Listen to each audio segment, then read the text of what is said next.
Right, I've just read your message. The logo is the brand, but what I mean is, see the thumbnail for the podcast. The Mm. logo wasn't the brand though. It was just a bit. You couldn't really see it in that wee thumbnail. So I want the EF1 thing to be, or E1 thing to be the main. That's what I Yeah. meant by that. Okay, we are live on YouTube. Hello, YouTube. So Hey, YouTube. Hello. And we are recording. Hello and welcome to the. Wunderbar. Oh, hello. Sorry. Sorry. Hello and welcome to the Everything F1 podcast. Joining me, Sean, this evening to review the Bahrain Grand Prix is Coops and Tiller. Evening, gents. How are we? Good evening. Very I'm good, all right. thanks. How are you? I'm good after a good Grand Prix and Rory McIlroy winning the Masters and Alex Dunn winning in Formula 2. I'll forget the Manchester United match happened, but yeah, good weekend of sport. Did we all enjoy the Bahrain Grand Prix right off the bat? Yeah, it was great. It was really good to see some good racing, good close racing. Really exciting to see different strategies playing out. Ferrari almost getting it completely right, almost, I'd say. And I'm sure we'll delve into that. But yeah, no, it's a really good race to watch and witness. Yes, it certainly was, and we'll get into a full review of that in just a moment. Before that, we are Everything F1. Do check us out on all socials. You'll find us at Join EF1 everywhere except TikTok, where we're at EF1 Official. You can also check out our website, everythingf1.com, for daily news and articles about all things Formula One and motorsport in general. And as I said last week, we are now into the thick of the season. There's F2 and F3 as well, and IndyCar. Lots going on over there. All your news and updates at everythingf1.com. Also, check out our fantastic sponsors, theraceworks.com, for all of your F1 and motorsport merch needs, and use our code EF1 at checkout for 10% off site wide. Thanks as always to theraceworks.com for their continued support of the podcast. One final piece before we get into the review: YouTube. We are rapidly growing our YouTube channel, and we would love your support to keep doing that. And to do that, we have a bit of a giveaway for you. All you have to do is head over to our YouTube channel and subscribe to it. It's as simple as that. And we are going to be giving away Lego F1 Speed Champion sets to some lucky subscribers. Simplest thing in the world. Like I said, all you have to do is subscribe to our YouTube channel. You find us Everything F1, all one word, over on YouTube. When we hit 500 subscribers, we'll pick one lucky winner to win a Lego set. And when we hit 1,000 subscribers, we'll pick another one. It's as simple as that. So head over to Everything F1 on YouTube, all one word, and hit subscribe there. Thank you very, very much in advance. Now then, the Bahrain Grand Prix. Let's get straight into the thick of it. Tiller, Oscar Piastri has to be the leading favourite for the championship after that race. We're getting straight into the thick of it on this. He absolutely performed amazingly. Dominant weekend. Obviously, he got the Grand Slam, fastest lap and pole position also. Yeah, and just didn't put a foot wrong all weekend. He just had an amazing performance. You didn't really see him on the screen very much, even when he crossed the finish line. He was only in very small kind of little window at the side there. A few people, Australians, obviously, rightfully so, a little bit upset about that. But absolutely deserves all the plaudits he gets. He was absolutely brilliant, and I can't really say anything negative about him. He was very calm, cool, collected, and even when he won, he kind of just was really calm about it. Yeah, let's have a celebration tonight. Let's have some drinks or whatever, and yeah, that was it. It wasn't no screaming, no cheering, no yelling. He just very cool, calm, and very Australian. Yes, absolutely. The only blemish on his otherwise slightly perfect record, and it's not really a blemish, it was FP1 under completely irrelevant Mm. circumstances and conditions, and he was 10th. On the flip side of that, though, Coops, the only session that Lando Norris did top was FP1. Uh, this was a tough one for him, wasn't it? Yes, and for me, it shows that for me it's a bit of a watershed because it kind of shows that Norris, I don't think, quite has it. I wasn't quite sure when he first came in. People were saying he could be a champion, and then I've mentioned it before. I think Piastri coming on this scene is kind of overtaken Norris and the potential championship winner, and he just there's something that I just can't quite get with Norris just now. He has all the tools and he's not making it work. Now it could be a blemish. He could come out in Saudi and absolutely destroy everybody. but I just think there's something underlying. Last season, it was he would qualify well and make a mistake. Now he's qualified poorly, and then in the battle with George, that those McLaren should be 1-2, even with his 5 second penalty, which we'll probably discuss in a wee bit more detail. And he couldn't get past him. Anytime he tried to or he had the opportunity to, he made the wrong decision. Champions or potential champions don't do that. So I'm a bit conflicted. It was a tough one to watch as a Lando Norris fan, if I'm being honest, because okay, there's two schools of thought on it. The first is yes, his racecraft was not particularly fantastic against any of the cars that he should have breezed past. He seems to have a complete allergy to going down the inside on anybody. But then there's the other school of thought on it. He extended his lead in the championship. He was only 1 point ahead of Max Verstappen. He is now 3 points ahead of Oscar Piastri. And we've seen how many times in the past that consistency, whether it's pretty or not. I mean, Max Verstappen will probably be pretty happy coming home. Where did he finish? Sixth. Because he minimized what was otherwise an awful weekend. And uh, Taylor, do you think that, like, okay, there's questions to be raised about Lando's racecraft, I think, and his overtaking ability, but do you think he could spin the positive to that, or will the fact that Oscar was 16 seconds down the road hurt him more than any championship gain? I think he needs to. I think he's beaten himself up far too much. I mean, at the end of the day, he's still third. As you say, he has minimised the damage from obviously not getting pole position, and he's still maintaining a lead in the championship. I do think he's got a championship in him. I think he's going to be like the Jensen Button. He'll have a one-time championship, and and I think this is his best opportunity for that. Obviously, Oscar's going to be pushing him and really, going at him because they're in the same car. And essentially, Oscar is a fantastic driver, and I think he could potentially win multiple world championships. But I think this is Lando's opportunity, and he just needs to get out of that mind frame. I think where he needs to beat himself up. That little bit needs to change. Obviously, we saw him on Saturday, really dejected about his sixth place position in qualifying, and then after the race as well, even though he came third after what was a phenomenal comeback, even after making a mistake, kind of sitting outside of his grid box on the start line.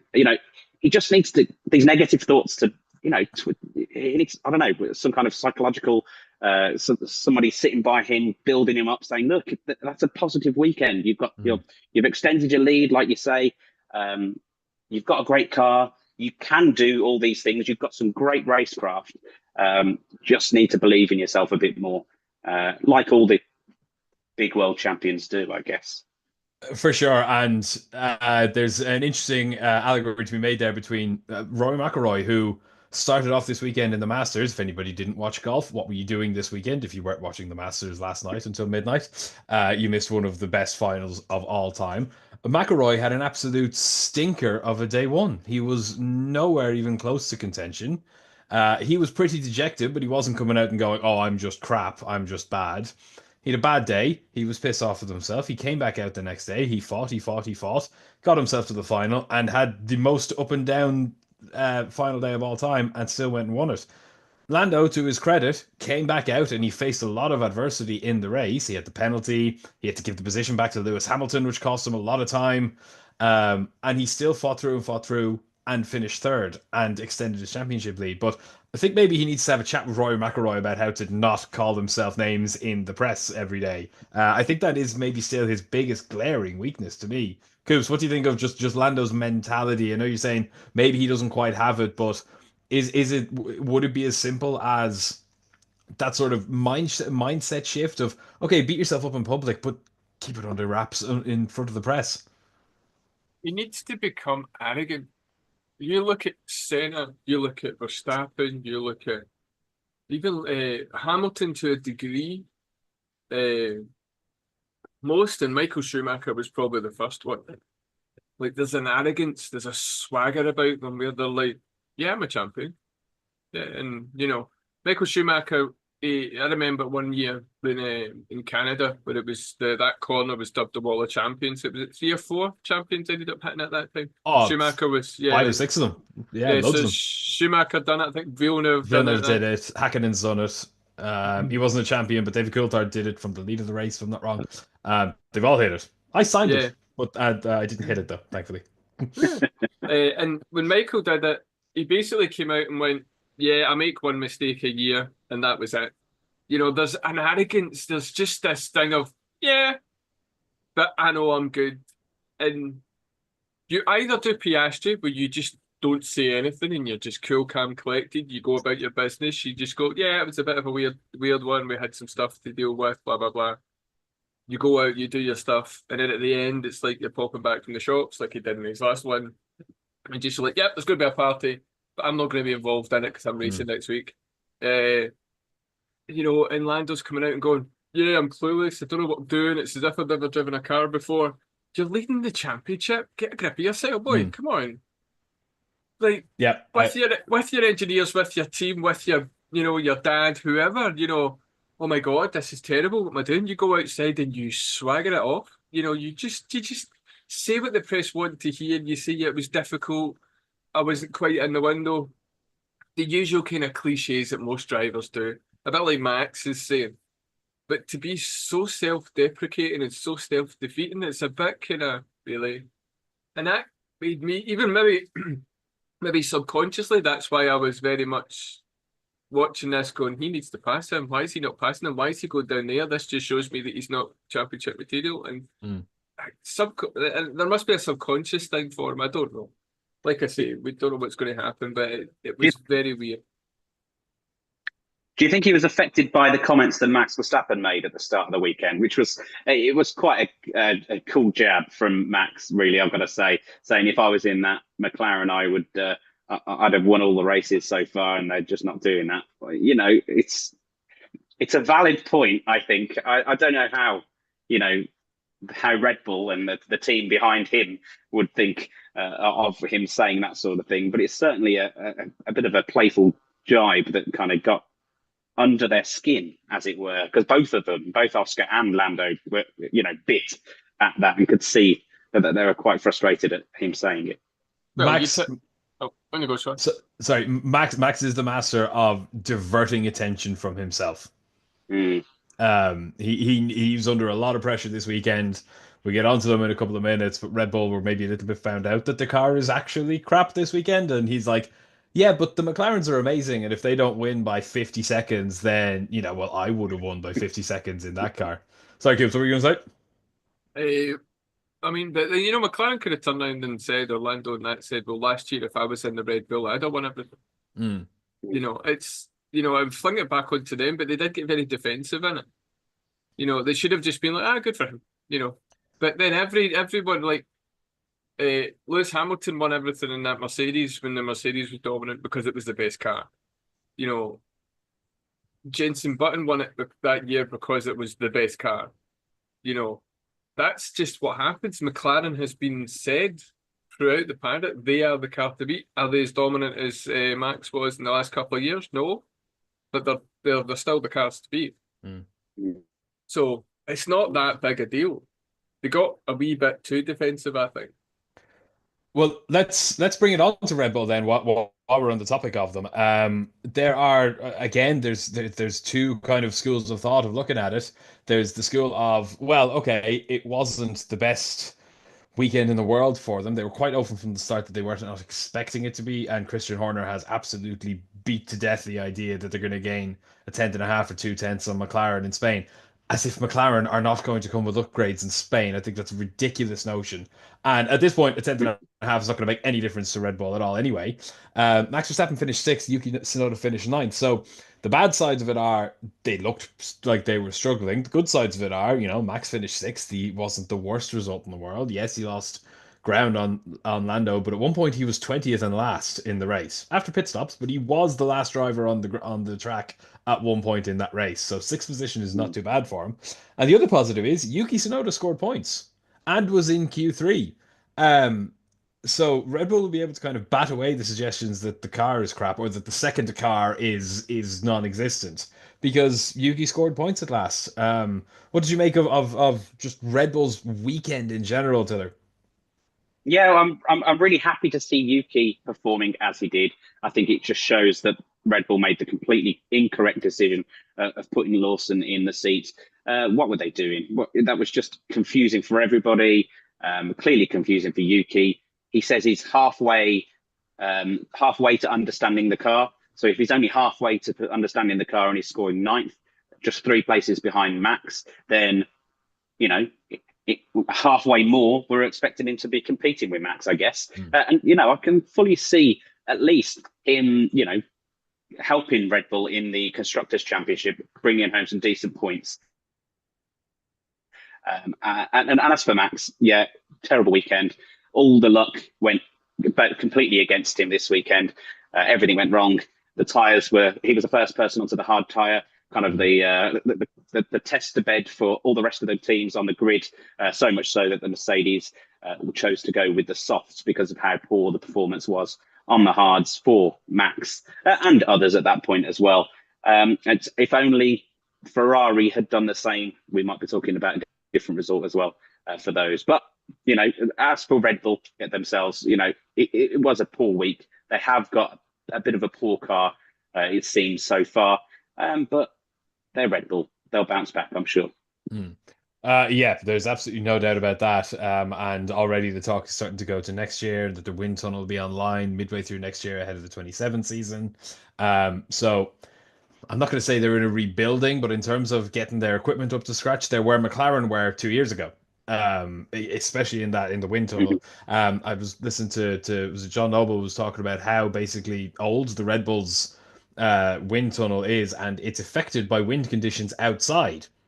If it's too hot or too cold, which let's be honest, it's Milton Keynes, it is always either too hot or too cold. Like the 2 days a year it's hot, and the rest of the time it's Milton Keynes, it's raining and cold. And other than that, it has to be in an absolute perfect window of operation for it to work properly. And actually, I don't know the ins and outs of wind tunnels, but he was saying that it's an ancient machine, and the sooner they get their new one online, their new one is ahead of schedule. But that means in time to design the 27 car as opposed to coming on in 2027, is what I heard from it. But yeah, it's interesting. On the other side of that, the Red Bull family, the Racing Bulls did not have such a good time of it. Cubes Isaac Hadjar finished 13th ahead of his teammate Liam Lawson, who finished 16th with 15 seconds worth of penalties.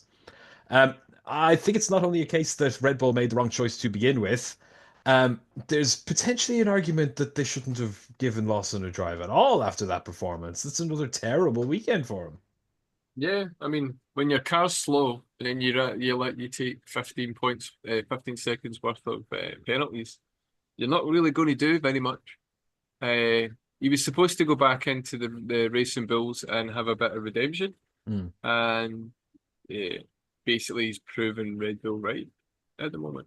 Saudi Arabia is going to be a big thing for Liam at the moment, for him and his future F1 career. Interestingly, quickly before we go on, it was on Ted's notebook that Max Verstappen's manager was caught having a very angry conversation or sharing of opinions with Helmut Marko. Yes, it was. That was interesting. I was going to bring that up next. Yeah, do we know what was said? I know Helmut Marko sort of just walked away from it, but Max's manager was animated, shall we say? But it was that animated that Helmut Marko never said anything back. He just stood there, took it all, and apparently the manager took off his pass, flung it down, and walked out the back of the garage. So all is not rosy within the world of Red Bull and Max Verstappen. I mean, I think they're apparently scared of losing Max, and obviously they want to give him and deliver him the car. I think the manager it was said. I don't know how again true this is. This is on the kind of the talk of social media. So take it with a pinch of salt. That he's been looking for any other team as long as it's a good performing team, which currently Red Bull is not. So yeah, all his options are open, and obviously he's looking for the best offer. And take this with a whole metric ton of salt. This is not a source, But when Juan Pablo Montoya, obviously former McLaren Formula One driver, multiple race winner, said in an interview over the weekend that or a couple of weeks ago, that he believes Max Verstappen will receive an offer from Aston Martin that he can't refuse for next year. Now, he did not say that for a basis of fact, but he is basically voicing what we have all been thinking since the day Adrian Newey said he's going to Aston Martin. What that means for Fernando Alonso and Lance Stroll, we don't know. Interestingly, Honda did come out after the Japanese Grand Prix and said they will have a hand in choosing the Aston Martin drivers for next year. Do they want Fernando Alonso in their car again? Probably not after the McLaren GP2 debacle, engine, GP2 GP2 engines. Yeah, in Japan of all places. Um, but you have to imagine, like, if Fernando Alonso wants that Adrian Newey car, so that's going to be interesting. But they'd move heaven and earth to get Max Verstappen. And as of right now, they wouldn't even need to do that. They probably wouldn't even need to offer him that much money. Max doesn't care about money. He just wants to be told that he's going to fight for wins again, and work with Adrian again, and not have to deal with Christian Horner and Helmut Marko ever again. So we will keep an eye on that one. Very interestingly, I think silly season has only just begun, as it happens. Moving on then to my personal driver of the weekend, and driver of the season so far, George Russell. Um, Oh, exactly. We're talking about how, fantastic. Lando Norris, and, you've got your Lewis Hamilton back in the day, Michael Schumacher, Jenson Button.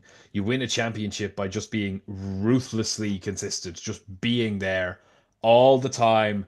Whenever anything happens, you're there, you're picking up points, you're picking up podiums, you're picking up weight. He hasn't got a win yet, but he was on the podium in Australia. He was a little bit out of it in China. Oh, yeah, on the podium in China. He was fifth in Japan. He was second in Bahrain. George Russell is in the form of his life at the moment and going completely unnoticed with it. Talk to us about his day and that audacious strategy on the soft tires, Diller. Yeah, well, it was an audacious strategy to George at the time, but even Lando Norris said, no, that tyre is the best tyre to be on. That tyre was mega, I think was the exact quote. But yeah, we're not seeing much of George on the screen. They're not showing his battles. They're not showing, well, not that he's in battles, but they're not showing that he's been that consistent driver at the moment. But that's why he's on flying under the radar. We're just not seeing it. But he's performing brilliantly. He is absolutely taking the maximum out of that Mercedes. As long as he keeps in this position, he really is a championship contender this year, I think. All he needs is Mercedes to develop that car, as we know that they can do. We know the McLaren is the fastest currently, but the year is a long year. They've got lots of development time, lots of upgrades, I'm sure, planned, especially when they come into the European leg of the season. So yeah, as long as he keeps himself in that same position that he is now, there or thereabouts, picking up points when they get the upgrades, and if they can compete at a level of McLaren, then I absolutely can see George Russell being a contender for the championship this year. I'm just really impressed with how well he's doing, and long may it continue. It's good to see more people in contention. Yeah, I completely agree, and I'm personally delighted. I've been a fan of George since his F2 days. I named my cat after him, as I've mentioned a couple of times on this podcast. I'm delighted to see him. I finally get a little bit of respect as well. I think up against Lewis, everyone was sort of trying to make excuses for Lewis's poor performances in the Mercedes over a couple of years. Oh, well, Lewis was redeveloping the car and he was trialing stuff, and then when he wasn't, George still beat him. And was the better driver, and he's proving that was no fluke. It wasn't just that it was Lewis; it was George saying, "I am championship material here, lads. Give me the car, and I'm there on the cusp of it." And he is. Like, if he had a slightly better car, like if he wasn't distracted by Lando Norris, Oscar Piastri didn't breeze away from him until he started fighting with Lando and losing loads of time. So he was right in there. I think George is having a stellar season. I wouldn't count him out. Again, development this year is going to be a question mark because big rule change for next year. Mercedes are very vocally already working on next year's engine very heavily. They're going to want to do a repeat of 2014. So how much is this car going to develop? But as you say, coming into Europe, there's certainly going to be new specs on that car somewhere along the line. And long may continue. I hope we see Georgia on the top spot a couple of times this season. Um, Right. The big talking point from this weekend was how, despite the fact that it was, let's be honest, it was a brilliant race. It's the best race of the season so far. Because, as you said at the start, Taylor, we had strategy, we had overtakes, we had tires. I think at one point, like there was no more than three drivers in a row on the timings on the same tire. Like it was all over the place. We had all three tire compounds in use all throughout the race. Um, and nobody knew which was the best tire at any given time. So the race was great, but we didn't really get to see a lot of it because the FIA bleeped the bed this weekend really, really, really badly. Coops, I feel like you might want to enjoy a bit of a pop off at how bad Formula One was this weekend with timing screens, terrible TV direction. We literally didn't see Oscar Piastri win his own race because we were watching two drivers a second and a half apart go down a back straight when there's no overtaking. Um, they mired themselves in controversy this weekend. It's not a good look, is it? Yeah, but it doesn't take much for Formula One to have a not good look moment. They just continued that for quite a lot of the time. I mean, there must have been something going on because Charles Leclerc didn't have DRS, George Russell didn't have DRS. The reason he never got a penalty after the race was because of the fact that I think he pressed the radio button and the DRS opened, Yeah. which is weird. His transponder went bizarre, which meant that like even Norris, when they were trying to say to him, look, you have to make sure you think you're within a second because the transponder's not working, basically. But yeah, for Formula One to have Oscar Piastri finish the race in first place, the first time McLaren have won ever in Bahrain, which is their second home race because of their investors, and have that in the tiny wee box on the left-hand side is just so bad. It's almost as bad as ITV going to a break at the very end of a race, which they did years ago when ITV used to have breaks during the races. It was that bad for that one. They actually showed the last few laps on the next race like 2 weeks later. Just this is what actually happened. Uh, it was just it just didn't look good. And as a sports fan, if you start noticing the direction of the people filming it, you'd know what's wrong. It's like in football when you start noticing the referee, or rugby if you start noticing the referee more than the actual sport, and it's not for legitimate reasons, then yeah, there's a problem. And yeah, they really didn't do a good job there. No, it was constant throughout the weekend. I mean, it goes right back to qualifying. Nico Hulkenberg should have had a lap deleted, but they literally didn't pick it up on their systems. He went wide. I think it was a turn 14, right-hander, left-hander, and went well off the track. Should have had his lap time deleted. Didn't until 45 minutes after the session, at which point Right. Alex Albon was rightly promoted up to 15th, where he should have been. Only by that point, he obviously was, probably had a shower and was back in his hotel. He couldn't compete in Q2. He may have even got up to Q3. Carlos Sainz showed that Williams had pace in it. And like that is utterly unacceptable. This Well, sport spells billions of dollars. And they were touting in the lead up to this season how much they've invested in the tech of the sport. And it's all gone to pot. yeah, I mean they even missed the fact that Carlos Sainz had done his 10-second uh, Yeah, and penalty, they and they tried gave to him imply they gave him a three-place grid drop, and Williams had to go, let's stop, look at the screen, look, and then they came out and went, sorry, it's fine, well you're not getting that. it's It's just awful. that's not a good look. No, it's really not. And they don't exactly have a huge amount of time to correct themselves because obviously we're in a triple header and we're going straight to Saudi Arabia. You would like to think it was a blip, you know. It's different people. I don't know if it's the same directors and the same people. It's all under Formula One. I think even Monaco's now under Formula One, where it never used to be, for direction and TV coverage and how it works. Mm. But I don't think it's the same director. I think there's a pool of people that kind of work on it, and maybe they have a post race debrief like the engineers do, and go, right, lads, we kind of bleep the bed here. This is what we shouldn't be doing. You know, I also think there was lots going on with the cars. Like you say, transponders weren't working. People weren't showing up in certain places. It was probably a lot of tech issues too. So they were just dealing with what they can. Obviously, the timing screen that you usually get on the left completely disappeared for a little bit while they were sorting the transponders out and whatnot. And then they put this, each classification of lap classification in the bottom right. But then that was so big, it covered up actually what was on the racing itself. So it wasn't. I think there was a lot of technical issues that kind of hampered them, and not that I'm making excuses for F1. They usually do a pretty good job this week. I think it was poor. It was a bad kind of show for anyone who actually sits and watch F1 every week, and they need to learn from it. When things go wrong, there's got to be some backup systems in place for them to get it more right than it was this weekend. Yeah, absolutely. We can only hope that they won't have the same gremlins. It might have been track specific. It might have been something in the circuitry of the Bahrain track. Obviously, they don't pick up the sensors and bring them to every track. They're pre-installed in the tracks. But if it happens again in Saudi Arabia, there will be like heads will roll.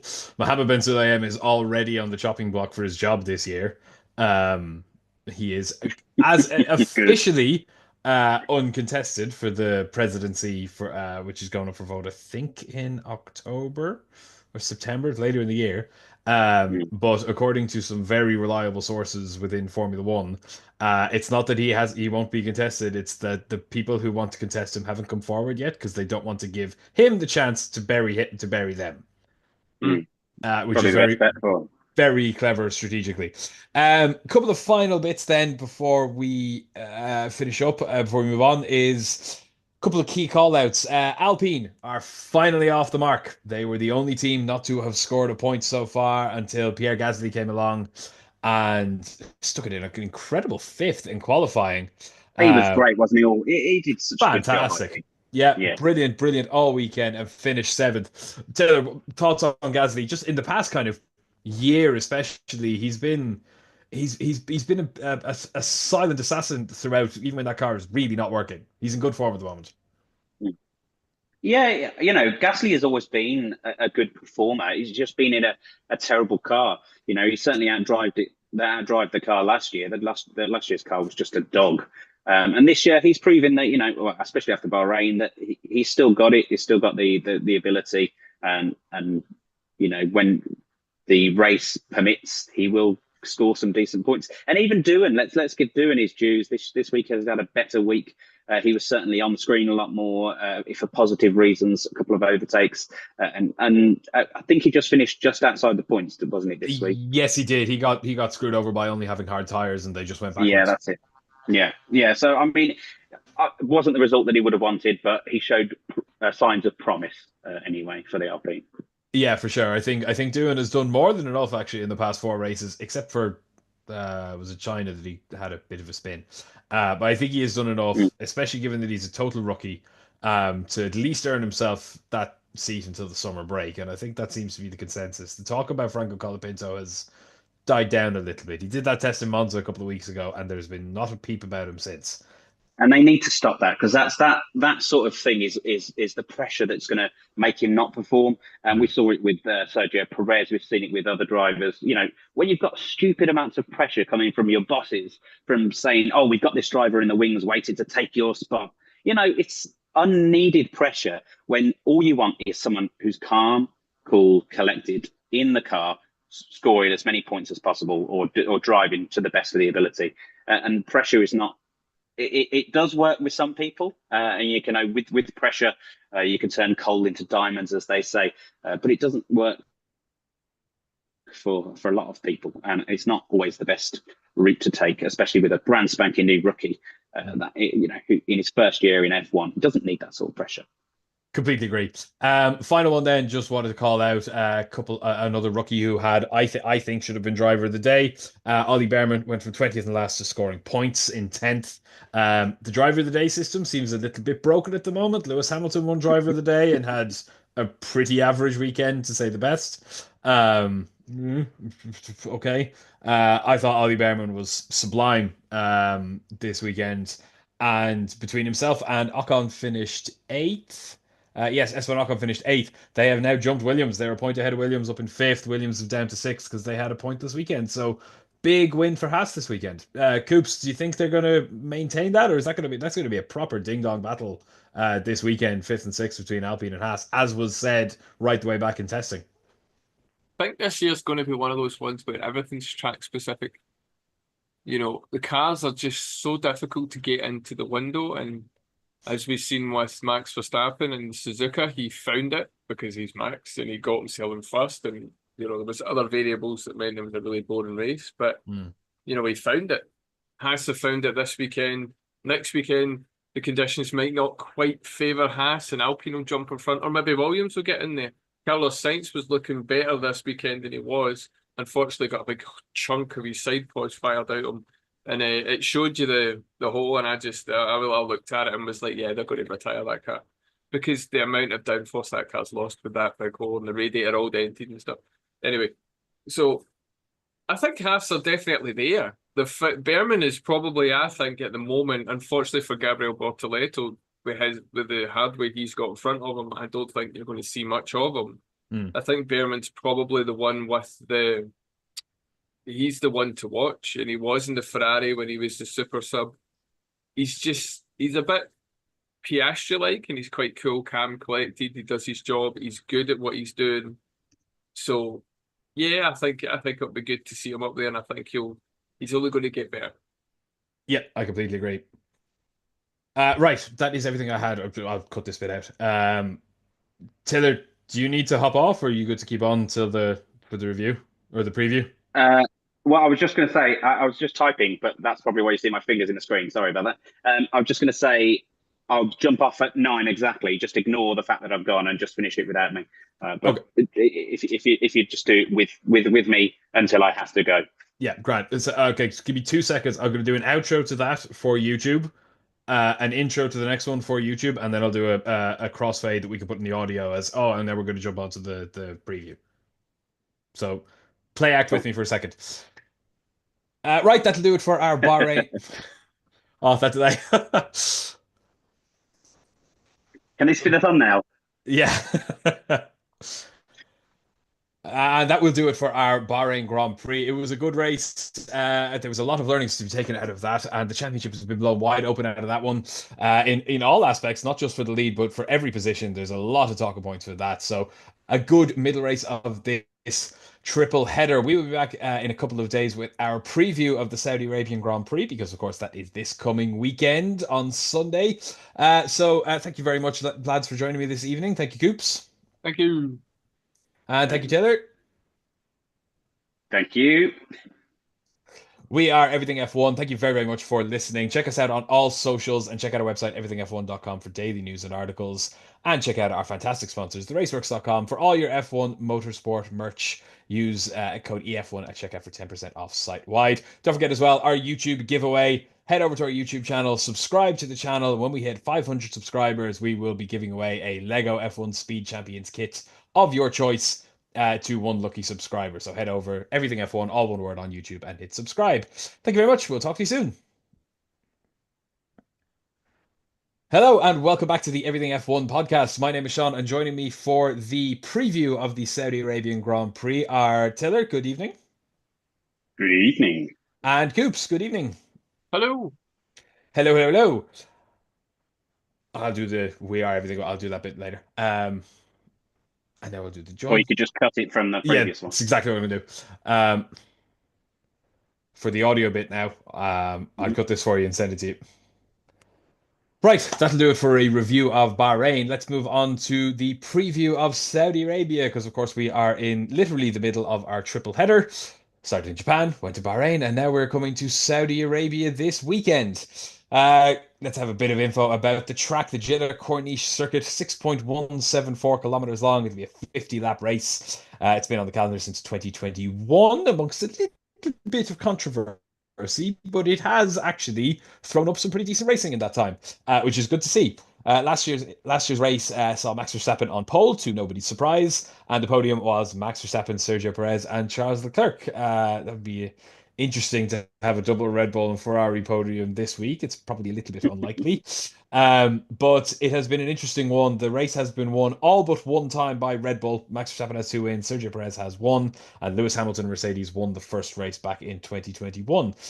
So then, Saudi Arabia, let's get into it. Taylor, what are you expecting from this weekend? A similar sort of story to Bahrain in terms of the finishing grid, or as we were saying in the Bahrain review, are we finally going to maybe see George Russell get a win? What are you expecting for this weekend? We could absolutely, as long as he keeps it, clean and does what he's been doing all season. I don't see why not. But obviously, the fastest car on the grid is the McLaren, so it's going to be very, very tough to beat them. I think we'll probably and most likely see a McLaren on the front. Will it be Oscar?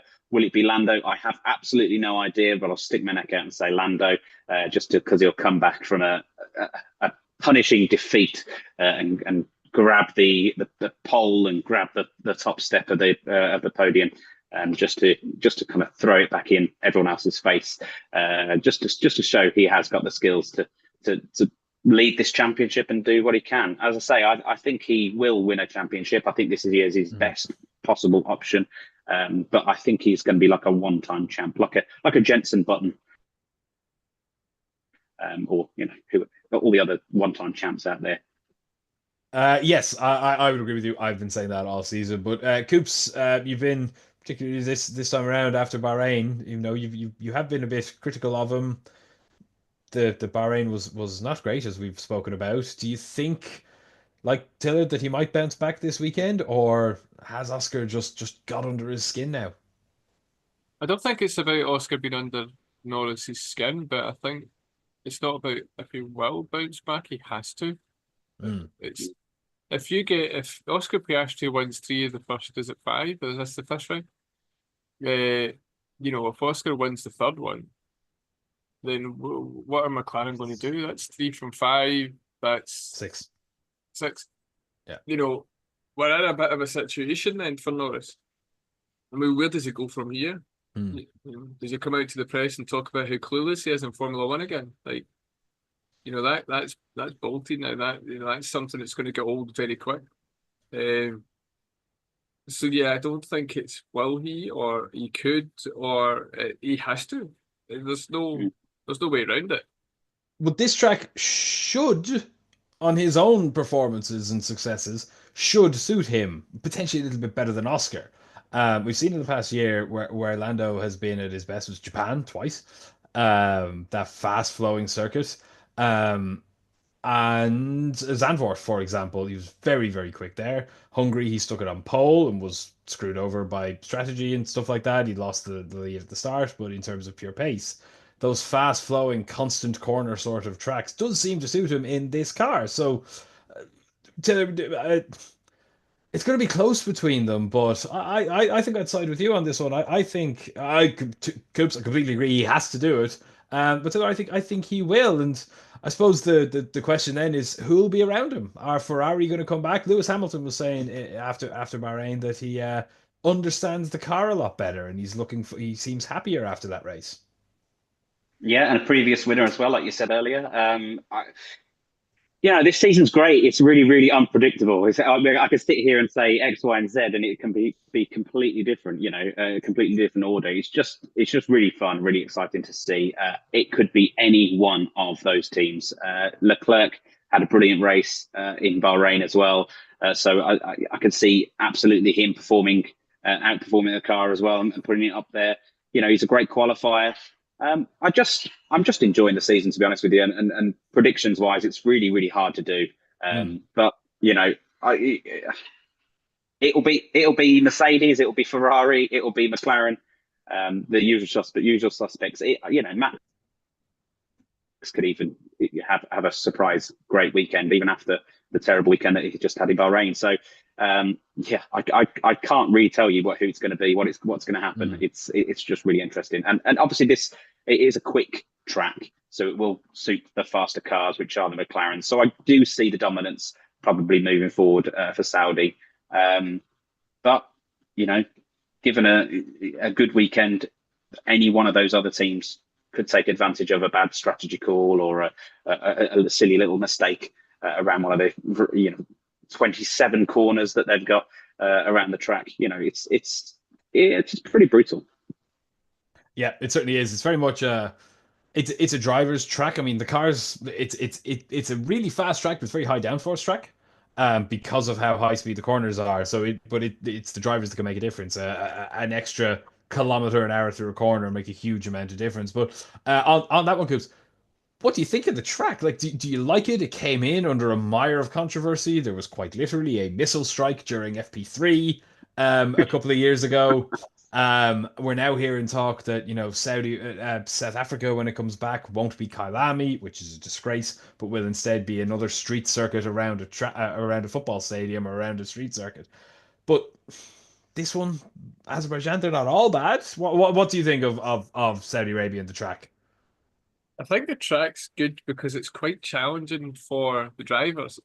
It's a proper race in a sense, and you know that they have to concentrate because those walls will bite. I mean, look at Mick Schumacher a couple of years ago, hit the curbs the wrong way, and woof, that was some accident. I don't think he even competed in the race after that one. Big one.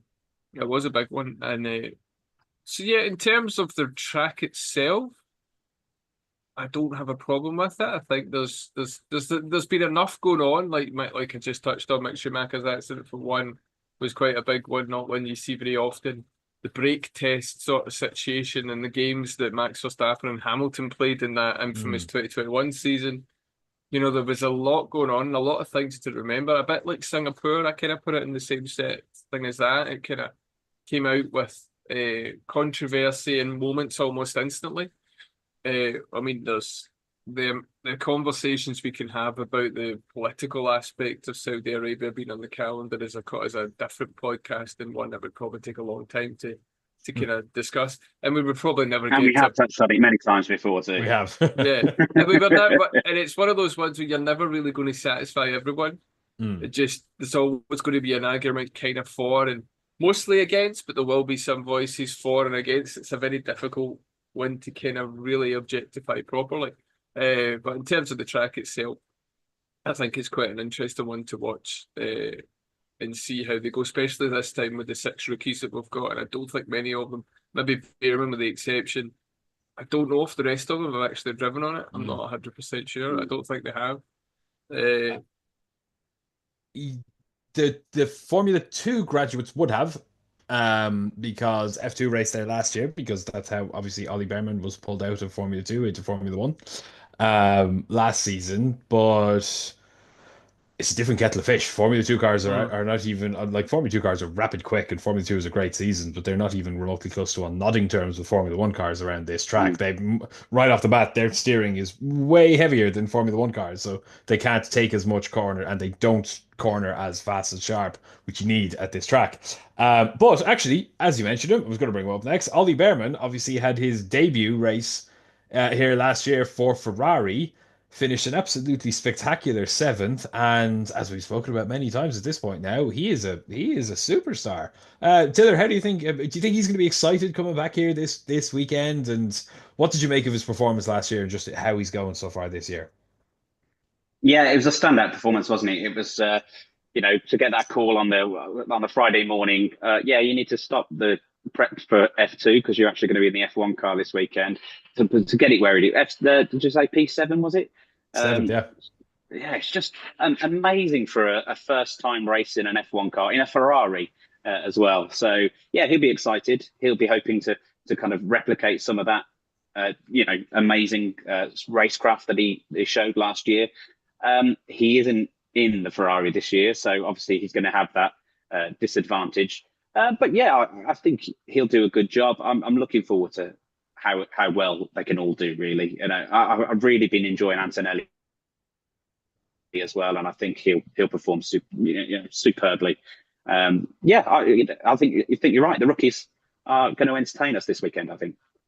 Yeah, I completely agree. Antonelli's a good call out as well. We mentioned in George Russell a couple of times, but he had a great race in Bahrain. All things considered, got a little bit screwed by strategy and pitting and the safety car. But yeah, he's proving that 10,000 kilometers of preseason testing and a dollop of talent is the right way to enter Formula One.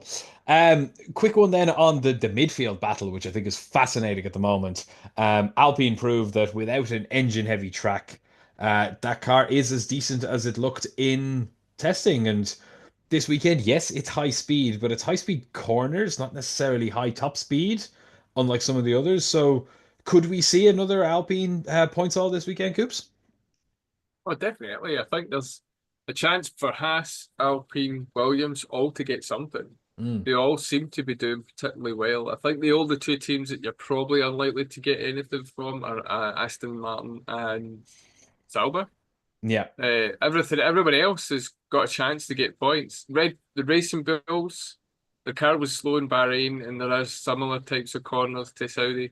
So maybe the Racing Bulls as well. You could kind of, if they look into it, they might get around the 10th, 11th mark. Mm. But I don't see them getting points. But yeah, it's up for grabs between Alpine, Haas, and Williams. And Carlos, if he can get himself hooked up and not get a Yuki Tsunoda diving into the side of him or whoever it was that took out the radiators in that Williams, he can definitely be up there as well. Mm. He seems to start, he's got himself kind of more bedded in.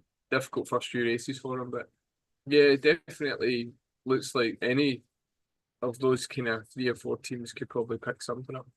Yeah, it's going to be fascinating this weekend, just in general. As we've spoken about, like the fight all throughout the it's a good championship this year. The races have not been the most interesting. Japan was unfortunately a snooze fest. Um, Australia was made exciting by a bit of rain and a bit of drama at the very, very end.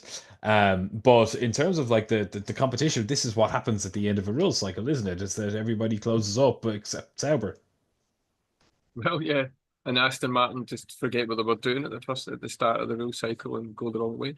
Hmm. Uh, yeah, this is the problem when you've got the end of a rule cycle. Where people are why change it because it'll get very stagnant very quick. Because the reason that it's so concertinaed in is because you've kind of reached that development window of these cars. Uh, there's not really anywhere else to go. You're kind of this is it. You get minor tweaks. It's a lot of hard work to get maybe 1 or 2 tenths.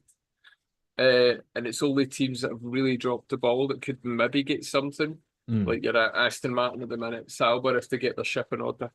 Um, so it's kind of a misnomer in that sense because people are like, "Oh, keep it because it's this," but no, that's this because of other reasons. And if you keep it, it will just get stagnant. And it'll be interesting how it works next season. I think next season's cars are going to be it's very much on the bubble if it's going to work.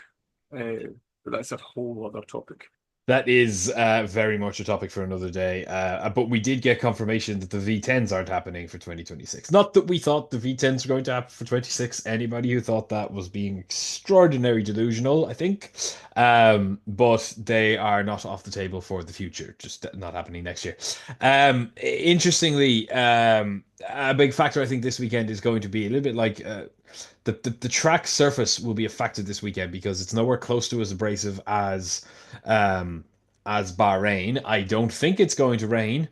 Um, I'll do a quick search of the Jeddah weather right now. I don't think it's going to rain, and there is support series this weekend again. We've got Formula One Academy is returning for Jeddah, and Formula Two are racing in Jeddah, so there's still at least oh, 1, 2, 3, 4, 5, 6, 7, 8 sessions in between Formula One sessions from support series. And no, it is absolutely not going to rain.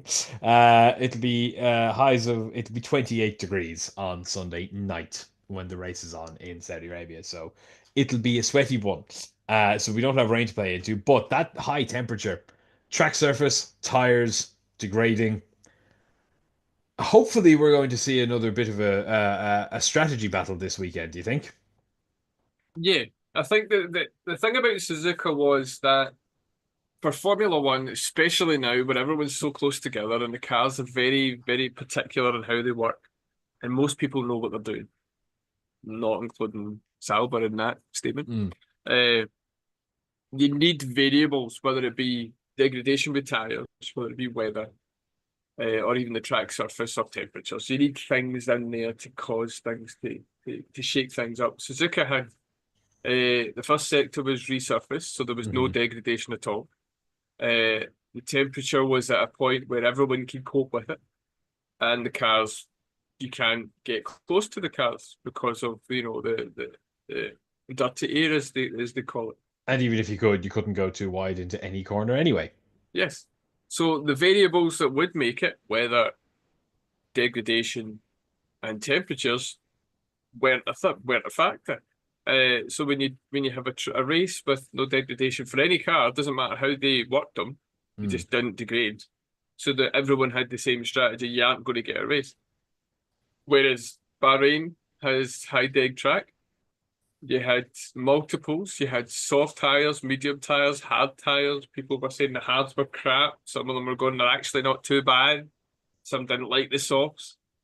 And I think Saudi might not be to the Bahrain extreme, but it's going to be somewhere around that. There's going to be things to talk about. And obviously the track is just a really challenging track in general. So I'll eat my words. But I don't think we'll have a Suzuka style race. I think there'll be something. Whether it's going to be this kind of is I was talking to Morgan, my son, about it, and he actually said during the race at Bahrain, it's a classic Formula One race, Bahrain, because it was about strategy. It was about overtaking, the variables weren't crashes and red flags, and okay, there was a safety car. It was a very minor one, but there was still stuff going on. And it was all about, right, who's going to be in the right tyre at the right moment. Arguably, Norris was at the right tyre at the right moment, but just couldn't quite get past Russell. Russell done a really good job. Piastri nailed it. Behrman done really well. There was a lot of storylines going on, which we would have seen more of if they knew how to direct it. But anyway, so yeah, I think we're looking to a decent classic race for Saudi. And I'm looking forward to be fair. Yep, so am I. I do love a triple header. We will have to. I won't be as excited when it's over because we have a 2 week break to Miami. And we'll save all the many thoughts we have on that for next week.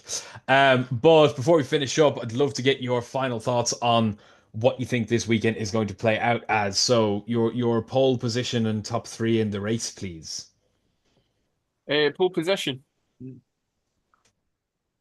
I'm going to go with Piastri again. I think he's on a bit of a good wave at the minute, so I'm going to stick him up there. Top three.